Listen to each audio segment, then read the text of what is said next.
Hey everyone, happy Thursday. This is Nathan with the Daily Analysis. And today, as you know, the unemployment change came out and a few other announcements, which certainly affected the market, but it seemed like things kind of rebounded back to where they were heading anyway by the end of the day. And so we're going to take a look at all the things that rebounded back toward the major levels, like, for instance, the euro dollar right in front of me. That's right back testing that major resistance level. And then also the pound dollar right back to the trend line, and a few other pairs as well. So we're going to get into all those pairs, talk about those for a minute. But before we do that, let's take a look at our news for tomorrow and see what we have going on there. So as far as tomorrow goes, we don't have a lot of news going on, especially for the U.S. dollar. Really nothing major. Now, one thing that we always want to keep an eye on is when Draghi speaks, and he does speak tomorrow during the London session. So certainly want to keep an eye on that. Anytime the ECB president speaks, there's tends to be an effect. So that'll be one thing to take note of. But other than that, there's not a whole lot of news I'm paying attention to. 8:30 a.m. is the CAD GDP, but unless you're trading the CAD, it shouldn't shake the market up too much. So pretty minor news for tomorrow, for Friday, and everything that is kind of lining up today that I'm going to be talking about is mainly euro dollar, pound dollar, AUD dollar. So most of that is not going to be affected in the New York session. Obviously, the euro will be affected around 3 a.m. when Draghi speaks. But later on during the New York session, when I'm typically trading, most of these pairs are not going to be affected by news, likely. So again, light news. Pay attention to Draghi, but other than that, not a ton going on there. Alright guys, and these are just the legal terms that we need to show you before the daily analysis. And in short, they say that we're not registered or licensed with any special agency to give you or to give us permission to advise you in terms of how to risk your money, and that the daily analysis is just an educational, purposeful video. That it's not us trying to take the place of investment manager or anything like that. Okay, so if you need to pause the video and read through those terms, please go ahead and do that. I am going to go ahead and get into the charts now. And as I mentioned, the euro dollar today, yesterday we had that move down, like there was actually going to be a lot of momentum back down, and it appeared that it was going to come back down and test this area.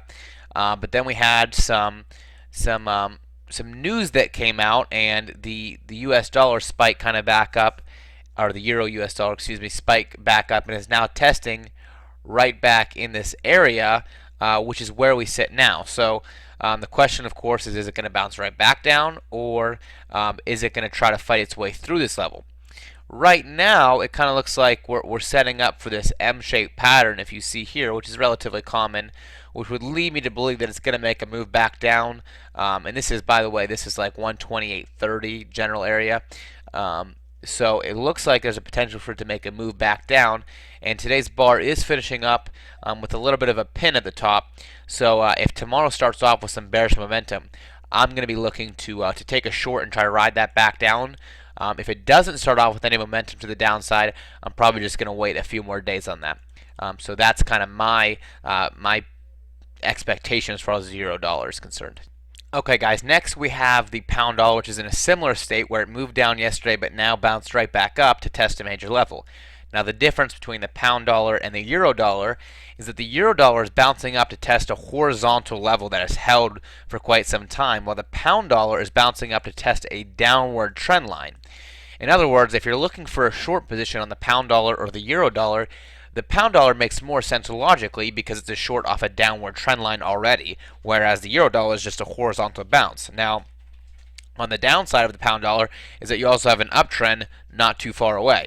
So, you got to kind of pick your poison here. The euro dollar has less downward potential because it's not already in a downtrend. Technically, the area it's testing is not a downtrend line, but the pound dollar is in a wedge, so it has this uptrend moving up. Now, I believe that if there's enough pressure off this trend line on this bounce, we could definitely break through this level and perhaps come down and test this level, which is a lot of profit potential. But there's no way you could possibly just assume that it's going to do that. That's just a minor possibility, maybe a 30% or a 40% possibility if you get a momentum bounce. So the issue is that you would have to take a good short here, lock in some profit to make sure it doesn't bounce off here and eat away your profit, but still give it enough room to bounce around and make a break, which is tough. One of the things that I actually talked about with my mentor students earlier today was finding a balance between giving a trade room to run, but also making sure that you're locking in profit and not letting a profitable trade turn into a losing trade. Finding that balance is very difficult, but if you can do it, you'll be a very profitable trader. And here's a perfect example, assuming that this bounces down, where you could practice doing that. Take a short, let it move down, lock in some profit, but give it enough room that it could potentially bounce around for a minute here and then break this level. Because if it is going to break this level, it's pretty likely that you'll get a 50% bounce first before the next break. And then, of course, it's worth giving it a little room to get 2 or 3 times the amount of profit in terms of this target compared to just taking it when it gets near the trend line. Okay, so potential there, and also an area where you can practice that balance that I mentioned.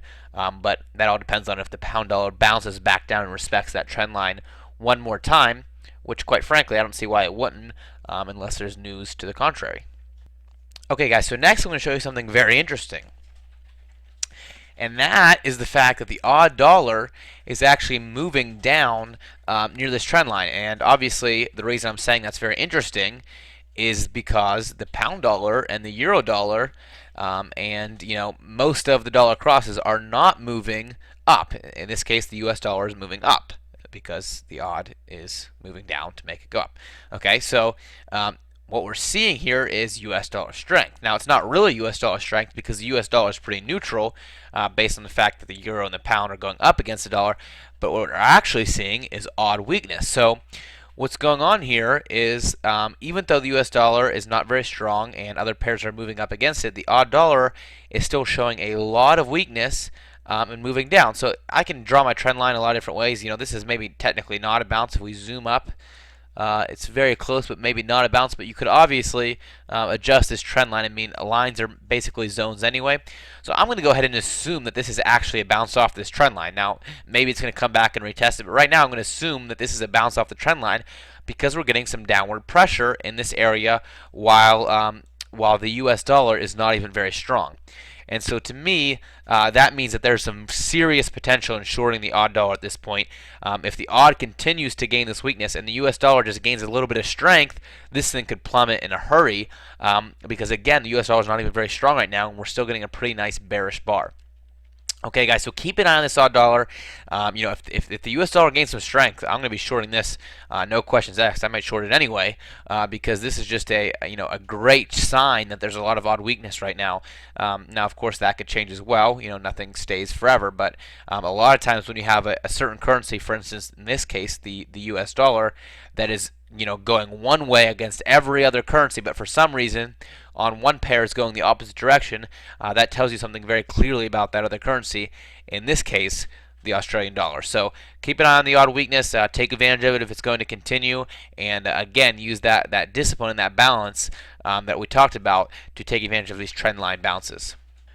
Alright, guys, so just to show you again how weak the AUD is, here's the pound AUD daily, and you can see there's a massive bar here.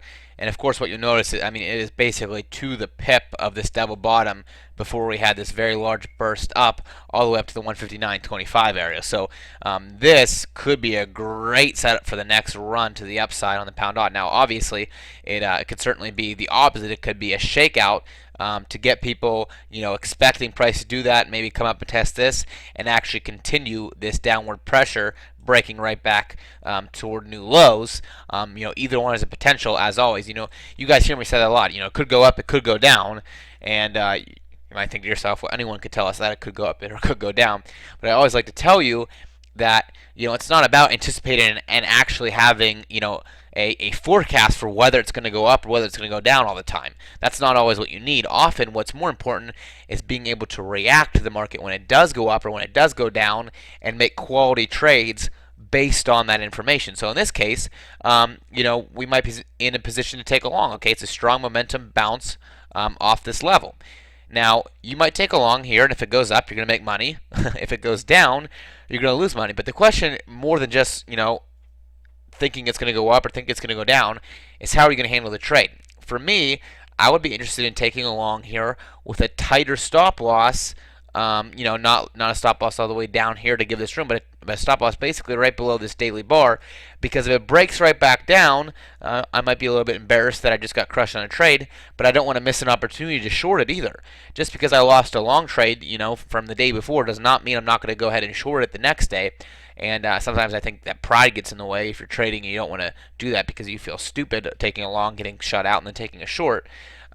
But it's about reacting to what the market does. You're not going to be right all the time about what the market's going to do, but you can react well the majority of the time when the market does certain things. And so in this case, we're building a base. There's a little bottom base here built up. Now we're settling, and now we have a great bursting bar off of a previous support level. So to me, this is certainly qualifies as a long entry. But the question is, how do you handle the trade? Are you going to get in right now at the close of this bar? Well, maybe not, because you have this topping action. Maybe you want to wait for an hourly bar that breaks through this level, retests this level, and then continues. It might be in the middle of the day, and then you take this entry and look toward here as a place where you want to lock in profit, and here as your potential target. Okay, so it's about how you handle these trades, and I think that is the most important part. And sometimes people get so caught up in just forecasting the overall market of the overall movement of the market, but they're not actually handling the trades well. They're not actually making money. The truth is, guys, that you can be right about a lot of trades and still lose money. You can be exactly right. You can say, "Oh, it's going up," and it can go up, but you can take a long and lose money because that is how the market works. It's a professional at shaking you out of trades, getting you out of good trades, sneaking you into bad trades. So for you as a trader, as a profitable trader, you need to be a professional at managing these trades, not just a professional at technically analyzing them and getting in the right place. And I think that's just more critical than any technical analysis that I can give you or anything else. All right, so that's the pound odd. Great bounce off of a very key level in the 158 area. Keep an eye on that. If you're thinking about pound odd longs, don't forget that there's very negative rollover if you're long on the pound odd. So if you're holding that trade for multiple days, the rollover is very ugly. Some people care about that, others do not. I like to pay attention to it because if I'm planning on holding a trade for a long time, I'd obviously like my rollover to add to my equity and not detract from it. Okay, guys, let's check out one more pair here, and then we'll close it down for the day. Alright, guys, so the last pair I want to cover real quickly is this Euro Pound, and I just want to let you know that we're now on our quadruple tail bar right up here in this area. So let me draw a little box around these tails. That makes 4 right back into the 81 area. Still trying to push price back down off this area, but not succeeding yet. So just a matter of time, in my opinion, before this either breaks down or cruises through, because you can't just sit there forever, obviously. So I'm expecting a bounce to the downside. I'm sure on the Euro Pound right now, and just trying to wait until this develops because I don't want to miss it. I think it's a pretty safe trade because if it moves up to the top of this little range, I'll close it out for a very small loss. But if it moves down, I should make quite a bit of money. So I think we're in a good trade here. Obviously, I'd like to see this little uptrend broken and then a continuation move back down to the previous low, back towards 79.60, and then we'll be in great shape. All right, guys, so that's my last pair for today. Thank you guys so much for watching. I appreciate you, as usual, being consistent and coming to the daily analysis every day. And I will talk to you soon. Make sure you leave a comment.